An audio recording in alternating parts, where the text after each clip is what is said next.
Hi, welcome to our channel where we share the most intriguing stories. When Jeremy Hartwell fled the tech world for a quiet life in the Colorado woods, he thought he'd left madness behind. But peace turned to war when a relentless HOA president demanded his private pool for the community. What followed? A suburban showdown no one saw coming. When I left Seattle and the tech world behind, all I wanted was peace, privacy, and a place where no one would bother me about lawn color palettes or approved mailbox styles. I had spent almost 2 decades building a company from nothing, survived venture capital vampires and 2 acquisitions, and finally cashed out just north of 40. I didn't want a penthouse in Manhattan or a super yacht in Miami. I wanted land, silence, trees, and a home that didn't have to match the neighbors. So I bought 9 acres in the foothills outside Boulder, Colorado, a heavily wooded piece of heaven with a private gravel drive, natural rock formations, and no homeowners association within legal sniffing distance. I built a minimalist, concrete and glass estate tucked into the slope of a ridge, designed with every inch of purpose. There was a separate wing for my elderly mother, space for my daughters to run wild, and a pool with a vanishing edge that opened into the forest like something out of a Bond villain's Pinterest board. It was my castle. I'd been living there for about 6 weeks when the first red flag arrived in a crisp envelope bearing a gold-embossed crest, Clear Valley Hills Homeowners Association. Curious, I opened it at the kitchen island, expecting some generic welcome flyer or maybe a local event schedule. Instead, it read, "Dear Mr.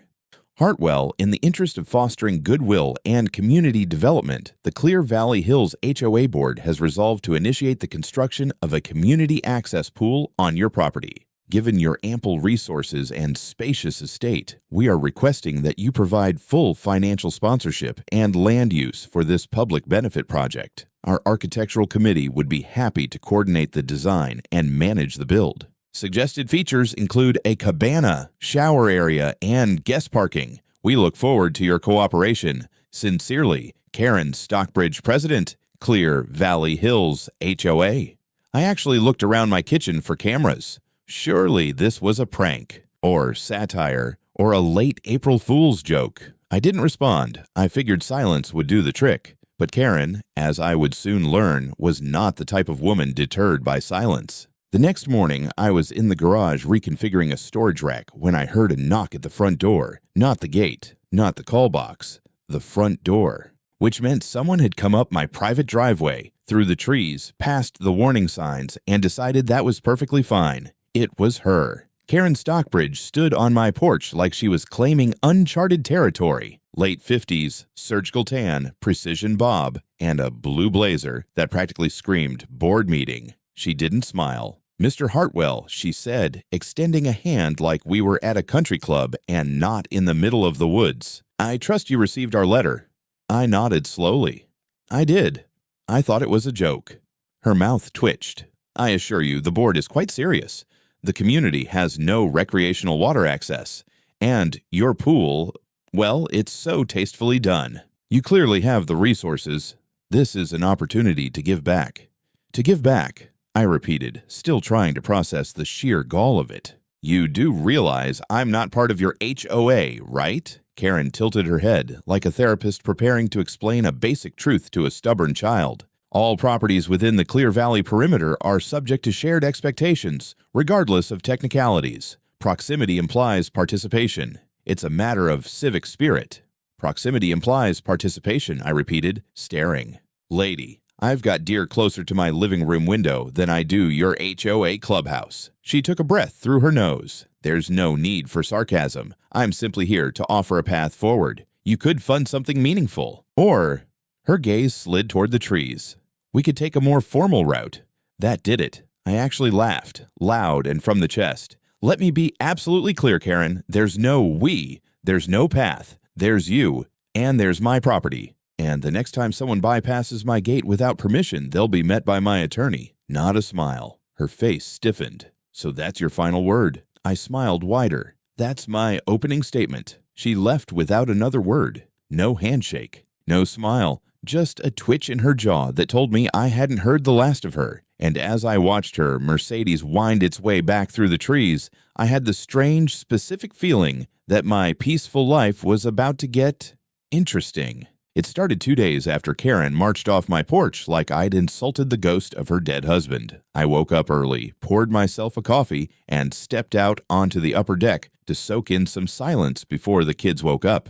That's when I saw the signs. 4 metal placards had been staked into the dirt along the narrow public easement that ran parallel to my property line, just outside the fence. Big, bold letters: Construction Zone Community Improvement Project, Clear Valley Hills, HOA. Smaller print beneath: Pedestrian detour in effect. I stood there with my mug, blinking like I was still half asleep.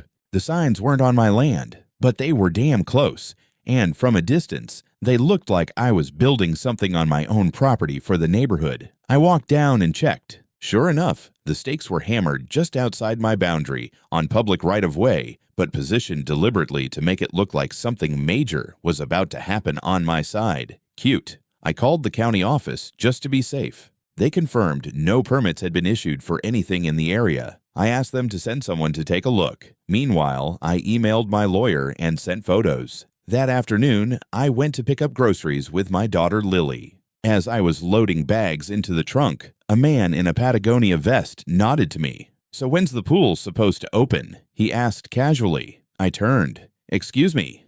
Karen said you were building a community pool. Said it was already approved. She mentioned something about eco-friendly filters and solar shade panels." I smiled politely. "Karen says a lot of things. You should hear what she says about the moon landing." He blinked. I shut the trunk. Over the next few days, the rumors spread like a gas leak. I overheard 2 women at the local coffee shop talking about the new guy who's too rich to care about anyone but himself. At the post office, someone handed me a community event flyer that read, "It takes a village, unless your neighbor builds walls instead of bridges." Nice try, Karen. But what pissed me off most was what happened to my mother. She went out for a short walk one morning, same loop she always did, quiet and safe. When she came back, she looked rattled. "Some woman approached me," she said, setting her cane against the wall, "told me your father would have been ashamed of how selfish you turned out. That money makes men cruel." My father had passed 2 years ago. I walked out the door, pulled footage from our driveway cam, and rewound the morning. There she was, Karen, wearing a lilac tracksuit and a self-satisfied grin, talking to my 76-year-old mother like she was a war criminal. I sent the clip to my lawyer with a subject line that read, "Your favorite sociopath, now starring in elder harassment." That night, I installed 2 more cameras, added a motion sensor near the mailbox, and filed a formal report with the Boulder County Sheriff's Office, citing harassment and false public messaging. Then I started documenting everything, every sign, every comment, every passive-aggressive whisper. I kept a folder on my desktop labeled Clear Valley Delusions. I even printed out the HOA's own covenants from their website. Guess what? Not a single clause mentioned my property. Because, of course, it wasn't theirs. The final straw that week was a voicemail left on my business line, the one I used for my side consulting work. Some anonymous voice, clearly a neighbor, said, "Look, man, we're just asking you to do the right thing. It's one pool. You could fund 5 of them and still fly private. Stop being a dick." So that's where we were now. Not just false assumptions. Not just pressure, but a full-blown community guilt trip. And I wasn't even a part of their damn community. By the end of that week, I had 3 folders, 1 for evidence, 1 for legal correspondence, and 1 I labeled Plans for War. Because if Karen thought I was just going to sit back and wait for her next move, she hadn't done her homework. The thing about living in the woods is that you assume silence equals solitude. But one Saturday morning, I opened the front gate and stepped into a spectacle straight out of a rich people fever dream. 12 people lined up along my eastern property fence, matching t-shirts that read Clear Valley United in cheerful font, homemade signs in hand. One guy even had a damn megaphone. "Boycott Hartwell greed. Community before cash. If you swim alone, you drown alone." I blinked, took a sip of coffee, and stood there in disbelief, watching the neighborhood version of a failed cult reenactment unfold on my own border. Karen, of course, stood dead center, sunglasses, clipboard, that same smug tilt of her chin like she'd just won a battle I hadn't realized we were fighting. She spotted me and offered a wave. "Good morning, Jeremy." Just exercising our First Amendment rights. I walked over, phone already recording, calm as a surgeon. "Karen, what in the chemically bleached hell is this?" She smiled. "Visibility. You ignored our letters. You dismissed our proposal. This is the community speaking. On the shoulder of a private driveway. We're technically on public easement. And technically full of it." Karen stepped closer, dropping the smile. "You could have cooperated. You could have contributed. But instead, you mocked us. You laughed in my face. You threatened legal action because I didn't donate a water park to your neighborhood." She tilted her head. "You left us no choice. The board voted. We're pursuing this through official channels." "You're suing me," I said, raising an eyebrow. Karen didn't answer. She just turned and walked back to the line of picketers like some wannabe general retreating after delivering the terms of surrender. I stood there for another minute, documenting everything. They weren't blocking my access, technically. They weren't trespassing, but the message was loud and clear. I was now the local villain in their HOA mythology. Later that day, I got a call from my friend Gabe, who lived in Denver but kept a weekend cabin 2 streets over. "Dude," he said, "you're in the newsletter." "What newsletter?" "Clear Valley Weekly. I'm on the mailing list for laughs. Headline reads, 'Wealth Without Responsibility. Local Resident Rejects Community Appeal.'" I laughed. Do they have a printing press powered by resentment? But it wasn't funny when my daughter came home from school on Monday and asked why a boy in her class called me a selfish hoarder. That night, I rechecked all camera angles, downloaded off-site backups, and updated my attorney. I knew what was coming next. Sure enough, 2 days later, I opened my mailbox and pulled out a thick envelope stamped with a return address from a law firm I'd never heard of. Clear Valley Hills Homeowners Association. Jeremy Hartwell filed in district court. Inside were documents filled with convoluted language, maps I'd never seen before, and accusations that were borderline science fiction. According to the filing, my land sat on historical community access grounds, whatever that meant, contained a private utility with regional relevance, site in my pool, and was functionally integrated into the Clear Valley Hills community by proximity and shared aesthetics. I laughed so hard I nearly dropped the pages into the fire pit. Shared aesthetics. I built a postmodern bunker carved into a hillside. Their HOA was composed of beige McMansions and faux Tuscan garden gnomes. But I knew this wasn't about winning in court. This was about exhausting me, smearing me, backing me into a corner. Karen didn't want justice. She wanted capitulation, compliance, control. And she was about to find out what happened when you tried to publicly shame a man who'd made his fortune by never playing anyone else's game. I sat at my dining table, flipping through the lawsuit page by page, while my mother stirred her tea like she was trying to dissolve a ghost in it. My lawyer, Dana Arledge, was on speakerphone. "So let me get this straight," I said, tapping the stack. "They're claiming I owe them access to my pool because of regional relevance." Dana chuckled darkly. "That's the phrase they went with." "Yes." "And what the hell is a shared aesthetic obligation clause?" "Not a real thing. I've already highlighted 4 fabricated doctrines and at least 2 doctored maps." "Doctored maps?" I asked, straightening. "Yup. One of their attachments shows your land outlined in red inside HOA boundaries. But when I cross-checked it with Boulder County records, your parcel was excluded from the HOA incorporation in 2003. Deliberately. Your property predates their subdivision by 5 years. So they lied to the court. They forged supporting documents," she said calmly, "which means they went from stupid to criminal."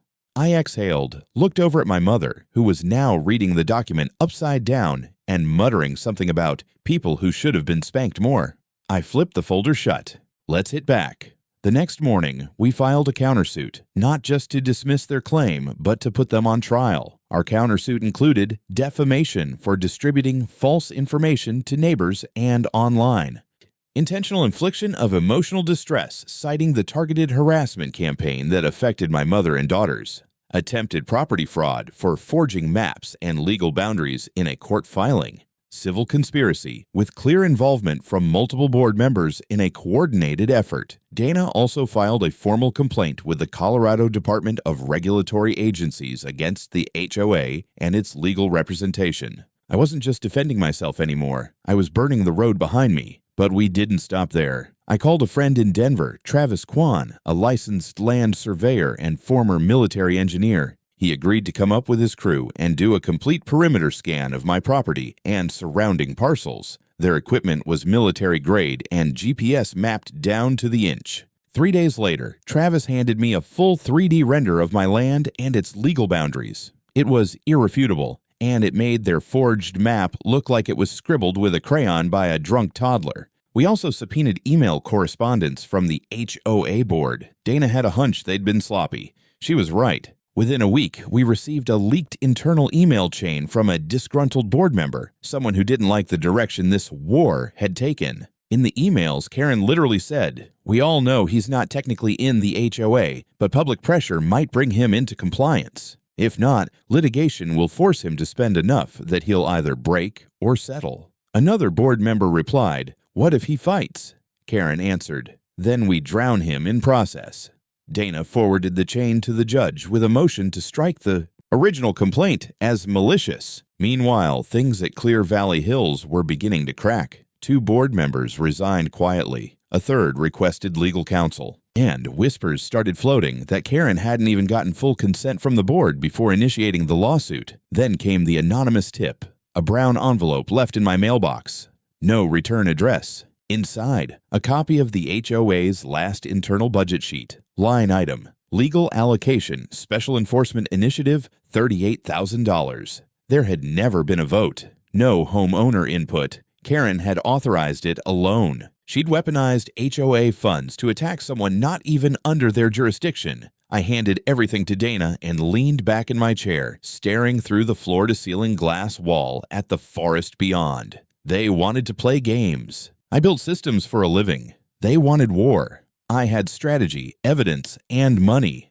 They had Karen. And now the system was about to bite back. You know someone's rattled when they stop pretending.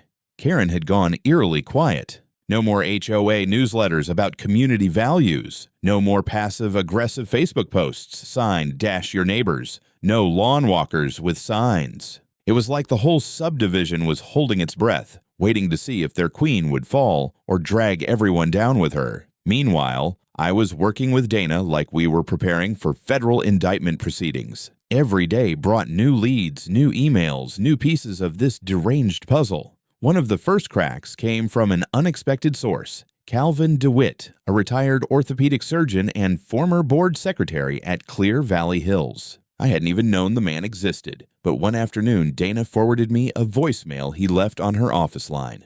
"I was part of the board until last fall. I want nothing to do with this madness. But I can tell you this. Karen's been doing things behind the board's back for years. She thinks the HOA is her personal fiefdom." We scheduled a meeting. Calvin showed up to Dana's office wearing loafers, an old fishing vest, and the expression of a man who'd lived through 3 divorces and still feared a 4th. He didn't want publicity. He didn't want to be named. But he gave us everything. A printed archive of internal emails where Karen dismissed concerns from board members who questioned her legal tactics. Meeting notes showing how she withheld financial reports from the HOA General Assembly. A 2021 memo where she pushed to annex neighboring parcels through informal understanding rather than legal procedure. But the most damning thing, a scanned copy of a private note she sent to the treasurer authorizing a transfer of $38,000 from the HOA's Capital Improvement Fund into a legal contingency account labeled Sundown Project. That was the money funding the lawsuit against me. Dana took the documents straight to the Boulder County Civil Oversight Office and filed a complaint of financial misconduct under false pretenses. Then Travis, my surveyor, called. "We got something weird," he said. He emailed over a comparative analysis between the forged HOA map and the county GIS files. Turns out the fake map wasn't just off. It had deliberately adjusted the parcel grid to move my boundary line 30 feet inward. I asked him the obvious. "Who submitted it?" He replied, "The PDF metadata shows it was generated on a MacBook registered to a Karen S." I nearly dropped my phone. We compiled it all into one airtight evidence package. Dana attached it to our countersuit as an addendum titled Intentional Geographic Misrepresentation with Fraudulent Intent. I was so buried in documents and calls that I didn't notice the second fracture until the press reached out. A reporter from the Boulder Herald left a message. Mr. Hartwell, we've received an anonymous tip from within Clear Valley Hills about an HOA abuse scandal. Would you like to comment before publication? They sent over the draft headline, HOA Gone Rogue. Exclusive. Lawsuit against non-member Sparks. Financial and legal scandal. By the time the article went live that weekend, the neighborhood was on fire. Residents began demanding an emergency HOA meeting. Several longtime owners published open letters calling for Karen's resignation. Someone even spray-painted "Queen Karen Must Go" on the HOA's decorative stone wall. I wish I could say I felt triumphant, but all I felt was momentum. This wasn't over. Not until every inch of my land, and every right tied to it, was defended, proven, and protected, and not until Karen answered for every inch she tried to steal. The courtroom was small, modern, and surprisingly cold, not in temperature, but in mood. It wasn't the grand echoing chamber I had imagined. Just beige walls, creaky chairs, and fluorescent lights that hummed with quiet menace. But the tension, you could carve it with a dull spoon. Karen sat at the opposite table dressed in a navy blue blazer like she thought she was still presiding over a garden club. Her face was tighter than I'd ever seen it, like she'd forgotten how to smile. She wasn't alone. 2 HOA board members sat behind her, visibly uncomfortable. One of them, I think her name was Ellie, kept shifting in her seat, as if her conscience was chewing a hole through her spine. My side was leaner, just me, Dana, and a court clerk helping organize exhibits. But we had the most important thing Karen didn't.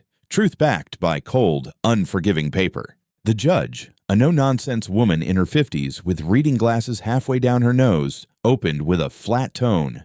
This court will now hear arguments in the matter of Hartwell vs. Clear Valley Hills HOA, and the countersuit as filed. Karen's attorney led the opening, trying to paint me as an arrogant outsider who refused basic community cooperation. He spoke of mutual benefit and harm to neighborhood harmony, as if HOA dominance was enshrined in the Constitution. When it was Dana's turn, she didn't raise her voice. She didn't pace. She simply walked the court through the evidence, the forged map, and the metadata showing Karen as the author, the unauthorized fund transfer, the HOA charter which clearly excluded my parcel, and finally the email from Calvin DeWitt, read aloud in full. Karen has repeatedly manipulated the HOA's internal mechanisms for her personal vision, including attempts to annex land without membership approval. I did not consent to these actions and withdrew from the board in protest. Then came the surprise witness. We hadn't planned it, but as court recessed for lunch, Ellie, the jittery board member, pulled Dana aside and whispered,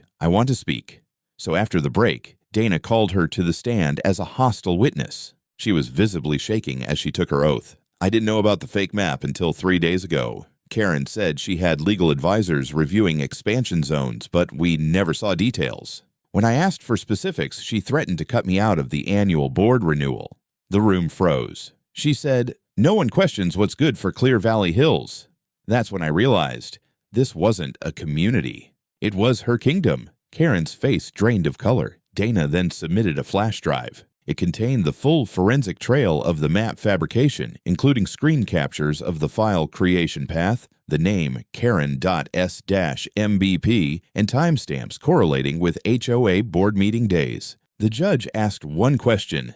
Did the defendant disclose this document's origins at any point during pretrial discovery? Karen's lawyer tried to hedge. The judge cut him off. I see. This court will recess until tomorrow, pending review of potential sanctions. Outside, news cameras were already gathering. I didn't speak to them. I just walked past the microphones with one hand on my mother's shoulder. She'd come to watch. She whispered, "She's cracking." And she was right. Karen didn't show up the next morning. Her attorney arrived alone and informed the judge that his client was under medical stress and unable to appear. The judge didn't buy it. We will proceed, and the defendant will be subpoenaed if necessary. I looked at Dana. She gave me the tiniest nod. We had her. Now we just had to finish it clean. The judge's voice carried more weight that morning, like the air in the courtroom itself had thickened. Ms. Stockbridge's absence is noted. "This court finds no valid basis for delay," she announced, her tone sharper than a gavel. "Proceed." Dana stood with all the grace of a fencer mid-duel. "Our position remains. The HOA's lawsuit is based entirely on fabricated claims, manipulated documentation, and abuse of administrative power. We're no longer arguing a zoning issue. We are standing before this court in a case of fraud, coercion, and personal retaliation." I watched the judge nod slowly, eyes narrowing. Then came the avalanche. Dana submitted additional bank records, not just the first transfer Karen authorized without a board vote, but 3 more. Together, over $60,000 in legal retainers had been paid out from community funds, all without member consent. The judge visibly frowned. Then came the HOA's internal messages, leaked by Ellie after her testimony, screenshots of a private signal group between Karen and her inner circle, where she referred to me as the new money pest, and openly joked about bringing his kingdom into the fold by force or finesse. The room went silent as that phrase echoed. Force or finesse?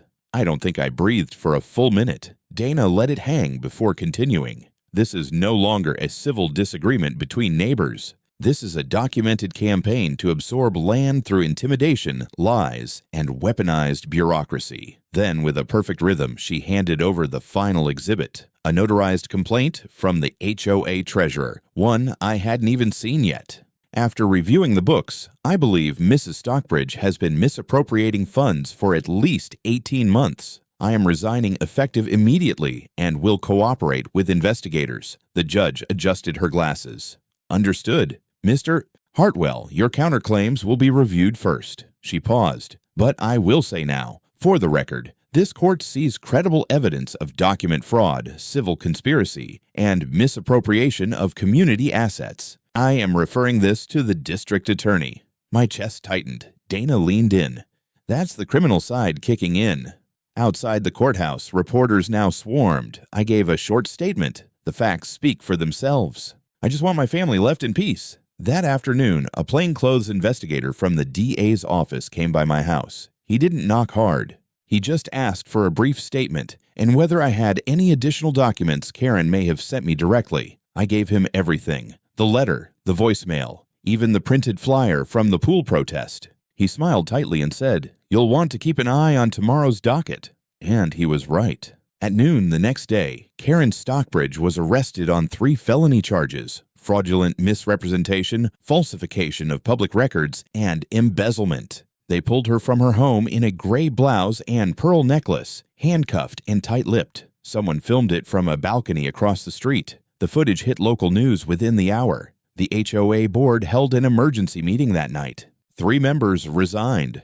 2 more submitted letters distancing themselves. By morning, the HOA had no quorum, no leadership, and no credibility. It didn't just collapse, it imploded. By the time the dust settled, the phrase Clear Valley Hills HOA had become toxic. 2 days after Karen's arrest, the County Land Commission suspended all pending proposals from the association. The state AG's office launched an audit into their past 10 years of filings. Local papers ran headlines like HOA President Charged After Demanding Pool from Millionaire Neighbor and Karen Culture Goes Criminal. Meanwhile, my gate camera caught a steady stream of former HOA members quietly walking past my property, some glancing over sheepishly. No one knocked, no one spoke. Dana called on a Monday with good news. The court had ruled entirely in our favor. Not only was the HOA's lawsuit dismissed with prejudice, but we were awarded full damages, $450,000 for legal costs, defamation, trespassing, and emotional distress. The judge wrote in her opinion, "This case reflects a gross misuse of civil process and a dangerous misunderstanding of property rights. Mr. Hartwell's autonomy was never up for community negotiation." I had the line printed and framed. It now hangs beside my coffee maker. A week later, I got a formal letter from the DA's office. Karen had accepted a plea deal, 10 years suspended to 5, with mandatory restitution and a permanent bar on holding any HOA position ever again.